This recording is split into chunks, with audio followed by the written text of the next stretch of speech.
Cardinals Rewind. I'm Steven McCollum. Of course, this is a main event podcast, a very special podcast that we are doing regarding the Arizona Cardinals 2020 NFL season. We are at week 14 in the year, and unfortunately, after such a great start, the Cardinals at home last week struggle again against the Los Angeles Rams, and they fall 38-28 to take their record to 6-6 on the year. And they even fall out of the playoffs last spot, the 7th seed. And they fall into the 8th seed. As Minnesota Vikings did win to also go to 6-6, but they do get moved into the 7th seed after this loss by the Cardinals and their victory. People are pretty down on the Cardinals right now. I did tweet out last week after the game. I said, woo, I'm finally getting some leg room here on the Cardinals bandwagon as people are jumping off after this 4 out of 5 game losing streak. I mean, they're literally one Hail Mary away from being on a 5-game winning streak. That's hard to do in the NFL, and the Cardinals, unfortunately, are there. So regarding the LA Rams game, another quick start by the Cardinals. They went up 7-0 on the first drive of the game.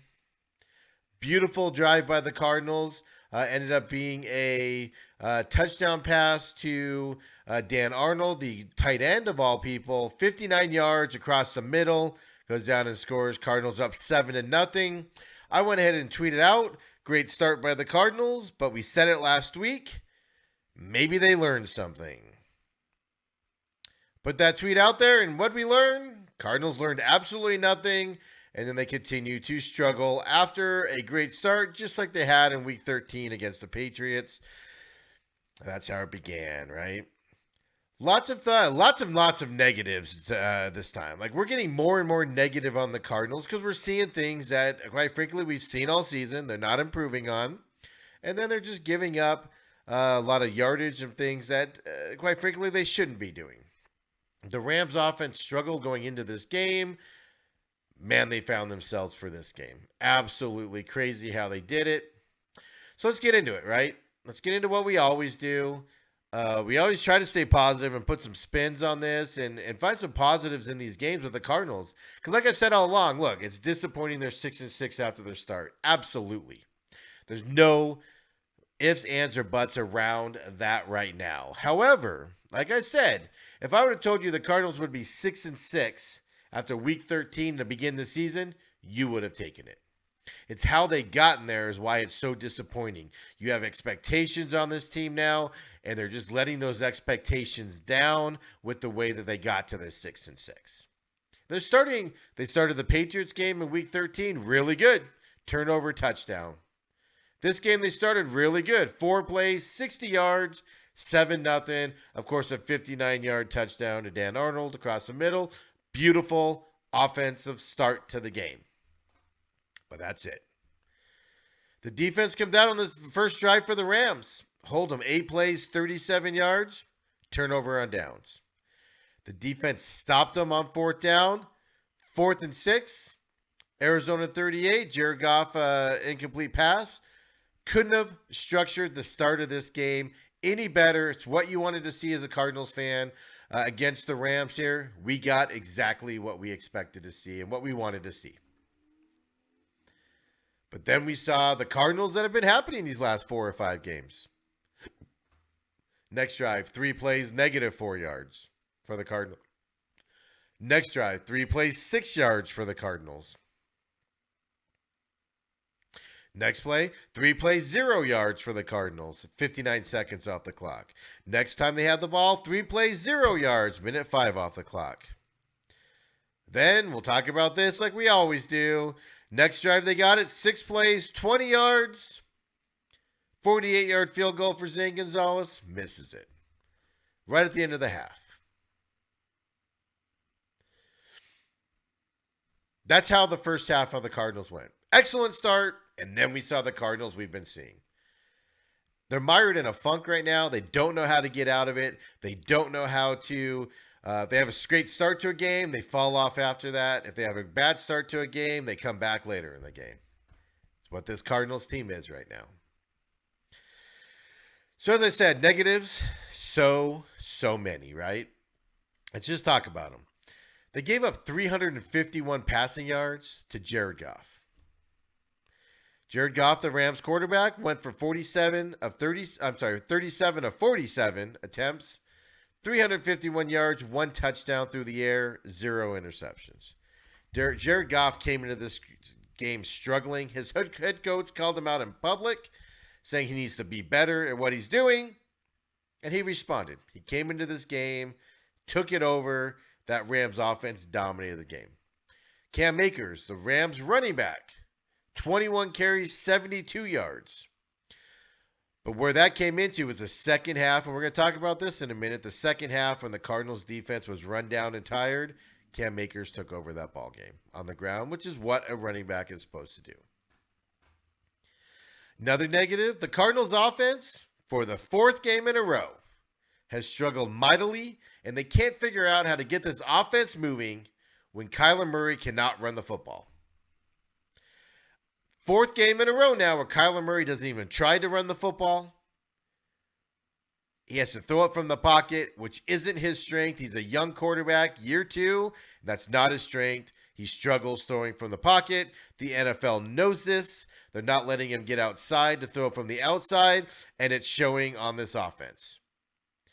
It's the 5th game in a row now where we all know it. The Cardinals know it. The rest of the NFL knows it. And the coaching staff and Kyler Murray can't figure out how to make something work to open up the field for him again. This is the worrying thing that I have about this team right now. Every team goes through this in a season. Jared Goff and the Rams just went through it the last 2 weeks before they played the Cardinals. And they were able to figure out how to get something to work against the Cardinals. The Cardinals now for 4 weeks have struggled to figure out how to get this to work. And they can't figure it out. And there's no hope in sight. Right? Anybody have any hope that they can figure this out after 4 out of 5 losses? And the one win they did have was that Hail Mary. This coaching staff is young. They're in a funk, and they can't figure out how to beat the guys that are getting paid to beat them. And that's kind of disappointing on that side. Huge negatives here, right? Kyler Murray, not protecting the football. 2 fumbles in this game. 1 lost. Costly time for that fumble. There's never a good time for a fumble. Don't get me wrong. But fumbling it in the 4th quarter, when you're down by 10, driving down the field, and you fumble the football. Never a good time for that. One thing I will give props, if we go to the positives here real quick, I'm going to start switching back and forth. The defense, when that fumble happened, down by 10, 31-21, Kyler Murray fumbled the football. Rams got it back. 5 plays, 17 yards in field position. Rams missed a field goal. The Cardinals defense held them to a field goal in that 4th quarter when they needed them to, and the Rams missed it. No harm, no foul. Then some more bad news. Kyler Murray steps back, stares at the receiver the whole time. Short right throw to Andy Isabella. Intercepted by the Rams. The Arizona 35. Guy pretty much could walk into the end zone. Hill for the Rams. 35-yard touchdown. Pick 6 return. So right after he fumbles the ball, Rams get it back. Defense holds them to a field goal attempt. Down 10. They missed the field goal. Still down 10. Next drive, Kyler Murray. Never acceptable to throw a pick 6. And it's never acceptable to throw it in that situation. Cardinals are down 38-28. I'm sorry, 38-21. Absolutely horrific two offensive series in that 4th quarter for the Cardinals offense. I will say this, though, on a positive side. So it's 38-21, fumble, interception. Kyler Murray had 2 bad drives in a row. They get the ball back, obviously, on the kickoff. Go down 8 plays, 47 yards, and do score a touchdown to make it 38-28. So at least they rebounded and did something positive after the 2 major missteps by that offense, but it was a little too late. Still not acceptable for those turnovers in those situations. But at least they did go down and score a touchdown. We found a little bit of a positive in there. They didn't hang their heads too much. They didn't say this game is over, we're done. They went down and scored after those two mistakes. Got to give them credit for that. Another positive, with no receivers stepping up these last few weeks, D-Hop hasn't been catching as many balls. He's been double teamed. Best receivers on him. He's got Jalen Ramsey, one of the best cornerbacks on him for this game. You needed other receivers to step up for the Cardinals. Larry Fitzgerald, of course, was out again for COVID reasons. Nobody stepped up. Dan Arnold was the one bright spot and another receiver for the Cardinals. He scored a 59-yard touchdown on that first drive. He caught another touchdown, granted a bit short one, a little 2-yarder. He had 2 catches for 61 yards. Dan Arnold led the offense in catches. D-Hop had 8 receptions for 52 yards. He was targeted 13 times. The most by far. Dan Arnold, 3 targets. D-Hop, 13. Keyshawn Johnson, 4. Chase Edmonds, 5. Kenyon Drake, 3. Andy Isabella, 5. Christian Kirk, 3 targets. That's not going to get it done, folks. Not going to get it done at all. D-Hop, 8 catches, 52 yards. Where are the rest of the receivers? Keyshawn Johnson caught 4 balls for 27 yards. All 4 of his targets. That's all he could get. Christian Kirk is nowhere to be found out there. Nowhere to be found. Nobody is stepping up on this side. As a negative, no other receivers are stepping up. But there is a positive that Dan Arnold did step up. 2 big plays, basically attributed to 14 points on the Cardinals offense. So at least it was good to see him step up. But a tight end with 2 catches should not be leading the offense at 61 yards. So that's what I'm saying. We're intertwining the negatives and the positives here because they do go together. Here's the other positive before we get into a serious negative here. At the end of the half, it was only a 14-7 ball game. Rams had the lead. End of the first half, it should have been more. We'll go into that in a minute. The defense alone kept this game close in the first half, and they should get credit for keeping the Cardinals in this game. Even in the second half, when the Cardinals defense was dead tired for being on the field that much, we're going to talk about that in a minute. The Cardinals were still, in the second half, their defense, even though they were tired from being on the field so much, right off the bat, they came out, they held the Rams to a field goal in the second half. Then the next drive, they did give up a touchdown.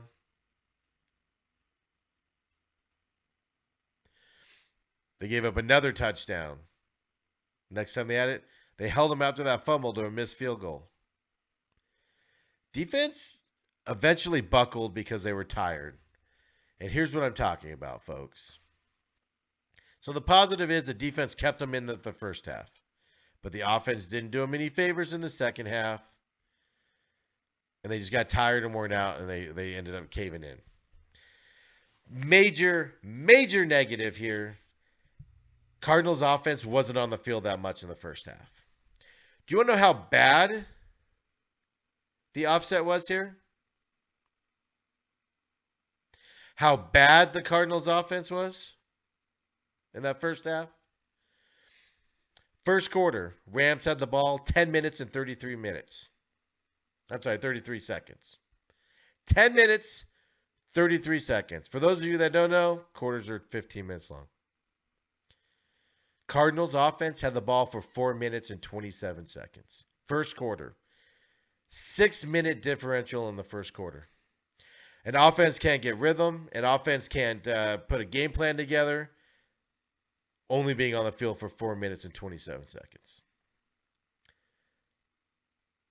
Second quarter. Gets worse, folks. Rams had the ball 12 minutes and 9 seconds.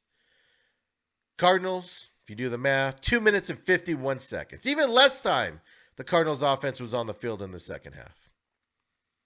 Cardinals were lucky that it was a 14-7 ball game at halftime. The defense deserves to get credit for keeping them in that ball game. But this is a huge negative for this Cardinals offense. Got to help your defense out, boys. Defense cannot be expected to stop the other team when it's on the field for this long. They stop them, they get off the field. They had a great 4th and 1 where they stuffed the Rams in that first half. Turnover on downs. We talked about it earlier with the deal. Right after the Cardinals touchdown, Rams get the ball. Defense on the field for 3 minutes, 56 seconds. Stop the Rams immediately. No doubt about it on 4th and 6. Pass incomplete to Woods. So what does the Cardinals offense do right after that? 3 plays, -4 yards, minute 35. They punt the ball back to the Rams. Rams get the ball back. 7 plays, 11 yards. Cardinals defense holds them, makes them punt it. 3 minutes, 50 seconds off the clock for the Rams. The defense can't be any better than this. The defense goes off to rest. Rams go out there. Cardinals go out there. 3 plays, 6 yards. Minute 17 off the clock. Not very long to rest. Cardinals punt it again. This is where the Rams go down and score their first touchdown. 14 plays, 77 yards, 7 minutes, 12 seconds at the end of the first half. 1 drive was still more than what the Cardinals had on offense. You're not helping your defense with that. Second half isn't any better. Cardinals get the ball, the punt on the first one. 3 plays, 0 yards, 59 seconds off the clock. We've talked about their play calling before. So this one, run for no gain, pass incomplete, have to punt it. Then the Cardinals defense does what they're supposed to do. They get the turnover on downs again, stuff the Rams.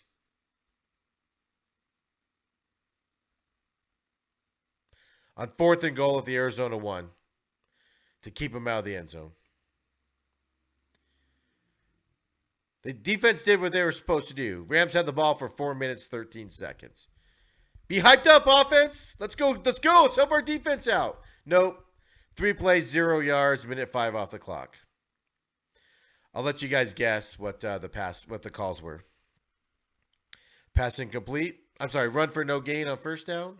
Pass incomplete on second down. -1 yard penalty because they were at the 1, or they're at the 2, so they get half the distance. And then a pass incomplete. Punt the ball from their own end zone. Then the Rams go down because they get really good field position. Go down and score a touchdown. Defense does it.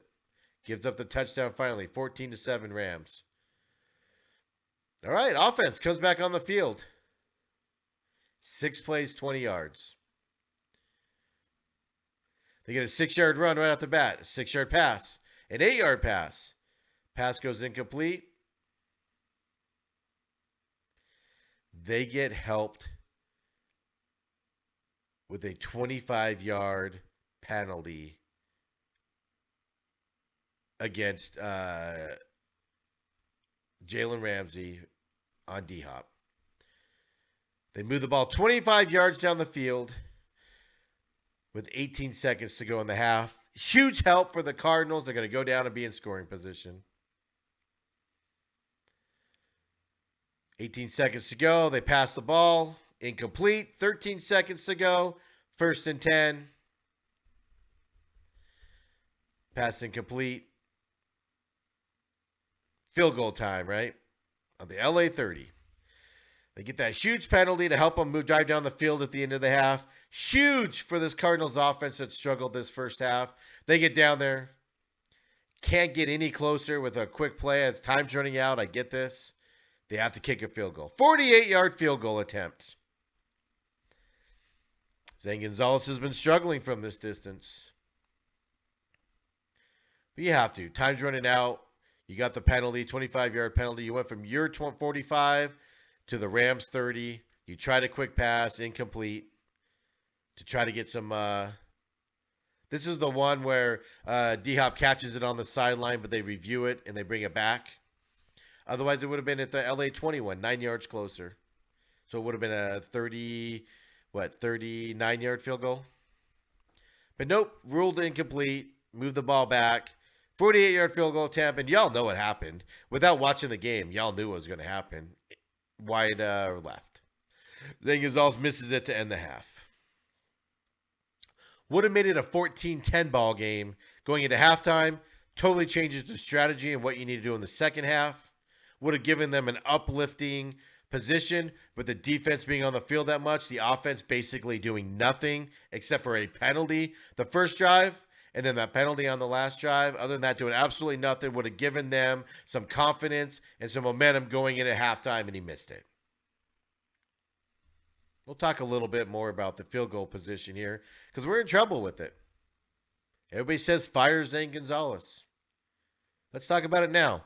Fire Zane Gonzalez. Okay, who are you going to bring in? We have Mike Nugent on the practice squad. 39-year-old Mike Nugent. You guys cannot be thinking that if he was better than Kyler Murray, he wouldn't have been called up already. You cannot be telling me that the Cardinals are keeping a better guy. He probably doesn't have the leg strength. Cardinals leave so many long field goals for their field goal kickers to make. 48, 53. It's entirely possible.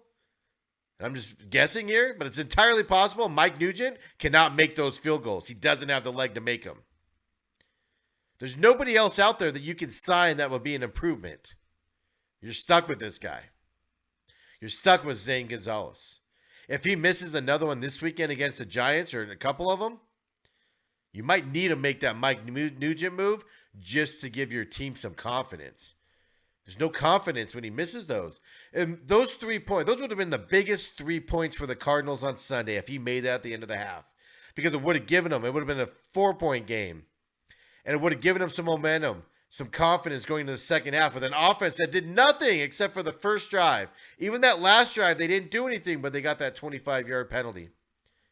This is how the field goal guys are hurting this team.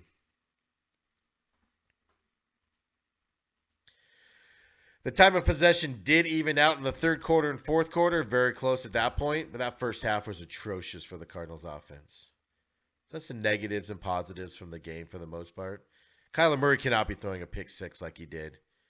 That's a rookie throw. That's a rookie mistake. The guy was waiting for you to throw it there. You stared your receiver down.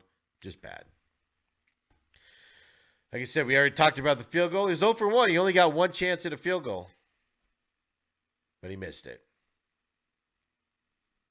Another long field goal for the field goal kicker. Can't get any closer. And as I said, D-Hop did catch the ball, dragged his feet. He did not get it down, unfortunately, so they ruled it back. So it ended up being a 48-yarder in the half. Time and possession. They evened it out in the second half in the third and fourth quarter. But even though it was seconds apart in the third and fourth quarter for both these teams, total time of possession for these guys. Rams, 38 minutes, 53 seconds. Cardinals, 21:07. So even though the Cardinals got it closer, even though the Cardinals played more even football in the second half, that's how big of a disparity. Say that 10 times fast. That the Cardinals had in time of possession. You don't win games with that time of possession very often. So this is the fourth out of 5 games now where we've been talking about the same stuff with the Cardinals. They can't get out of this funk. I've had conversations with some people, and a couple people have come to me and asked me about an OC position for Kyler Murray. He needs a veteran coach on that staff for the offense to help him when he gets in these situations. Coaches get in these situations throughout the year, even the best of them.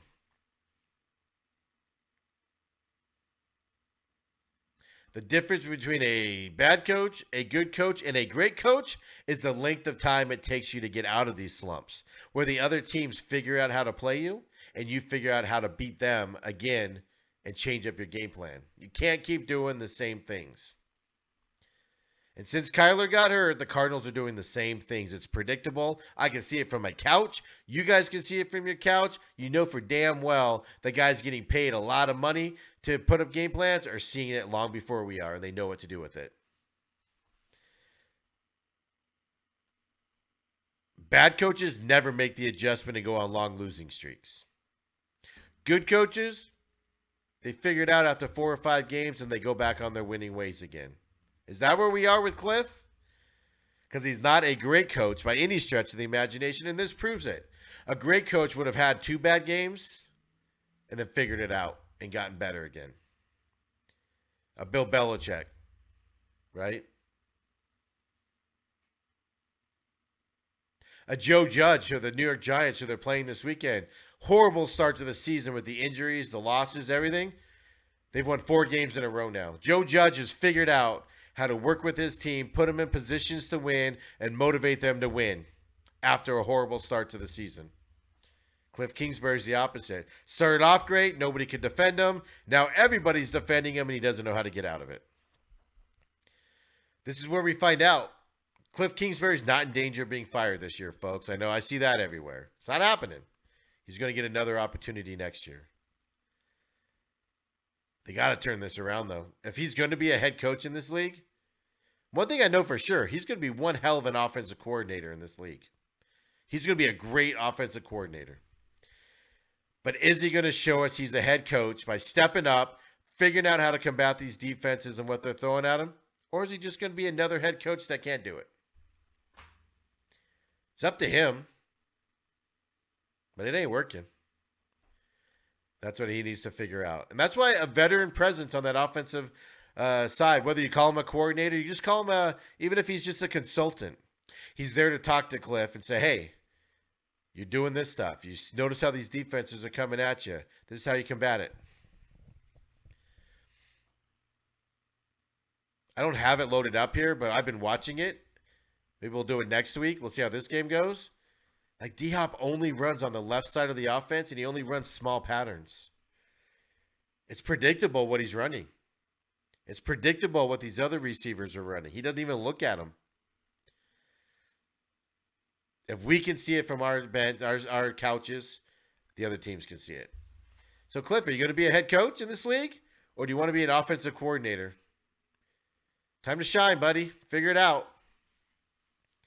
So another bad game by the Cardinals against the Rams. The Rams are damn good right now. There's no other way to put it. Damn good. The Cardinals are still in this playoff hunt. Cliff, man, it's up to you, buddy. It's not even up to Kyler, to be honest with you. It's more up to the coach to figure out how to get this offense to go, because this offense isn't the offense we saw 5 weeks ago, 6 weeks ago, and before that. So next up for the Cardinals, as we said, the 6-6 Cardinals go to MetLife Stadium in New Jersey to face the 5-7 New York Giants. The Giants are tied for first in the NFC East, but they are in first place over the Washington football team due to tiebreakers. Man, and I'm really rooting for Washington to win that division. So the Cardinals need to win this game, and then Washington needs to win so they can get the first place. That'd be a great story. As we talked about, the Giants just surprised the Seahawks and won that game in Seattle, no less, with Colt McCoy as the quarterback. Daniel Jones was out with a hamstring injury. The Giants' defense shut down the Seahawks' offense last week. Russell Wilson was put into positions where he made bad choices. Daniel Jones, the starting quarterback for the Giants, is back at practice. He's practiced this week. He is limited in practice, but he's still listed as questionable as of 10 o'clock Phoenix time here on Friday. He's probably going to be a game time decision. If he plays, he's not going to be 100%. He's probably not going to be able to run the football. The Cardinals should be good playing a quarterback that will be reluctant to run. Meaning it comes down to the secondary and pass rush on him, right?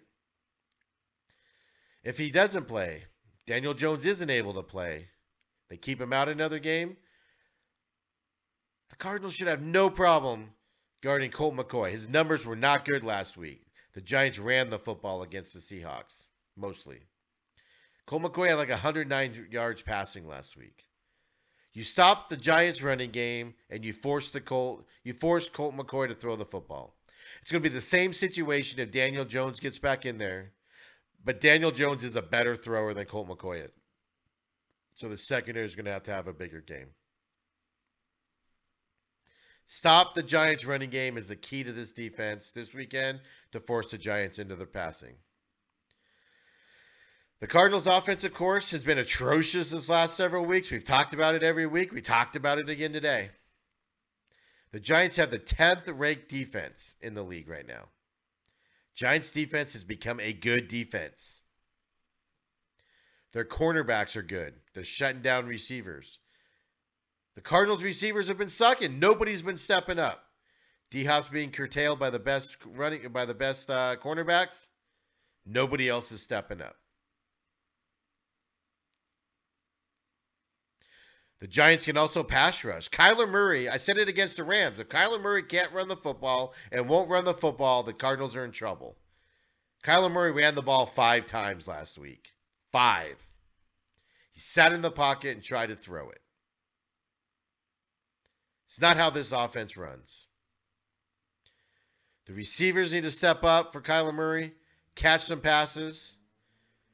If they do that, it's going to open up that offensive line to create some holes where Kyler Murray will be able to run the ball. It's going to, if Christian Kirk and Larry are able to catch passes on the opposite side of the field of D-Hop, it's going to force them to not roll the safety over on DeAndre Hopkins, which is going to mean he's going to open up one-on-one against the cornerbacks. The Cardinals' running game needs to go again. Drake and Chase Edmonds both had decent games last week against the Rams. But that you need that other element of Kyler Murray threatening to run the ball is what the Cardinals offense is missing on that run game. Had run heavy game this weekend for the Cardinals to get this victory. We still don't know how bad Kyler Murray's shoulder is. I suspect it was worse than they're letting on. He doesn't want to run because he doesn't want to get it hit. This offense runs as Kyler runs. I've been saying it for 4 weeks now. The whole NFL has shown that you shut down Kyler Murray running the ball and that Cardinals offense is stale and stuck in spot. You've seen it 5 weeks in a row now. They were able to get a Hail Mary on one of them to win the game. You've seen it for 5 weeks now. Total shutdown when Kyler can't run the ball. Kyler Murray is young. He's second time in the league. He needs to learn to throw in the pocket. That isn't what he did in college. That isn't what he's done since he's been in the pros. And teams are forcing him to throw in the pocket right now. I know some people say he's short and he can't see over the linemen. There are lanes for him to throw that football in. He can see the receivers and where they're supposed to be. He's not comfortable throwing in there. We had a stat on an earlier podcast, I don't remember what week it was, where Kyler Murray struggled to throw the ball in that 10 to 15 yard range. He could throw it deep and he could throw it short. That 10 to 15 yard range he struggled at. He wasn't accurate in those lanes. And it's showing now as well. It's imperative that the Cardinals do not turn the ball over this week. No fumbles, Kyler. No pick sixes. That's how you will keep the Giants in this game, and the Giants will win this game if you turn the ball over against them. That defense is that good, and that offense is just good enough to score off the turnovers. Let me know your guys' thoughts on this Cardinals game this weekend. Definitely make comments on the YouTube page. Make comments at the Main Event Pod. Let me know what you guys think. Am I off base on any of this? That's what I'm seeing.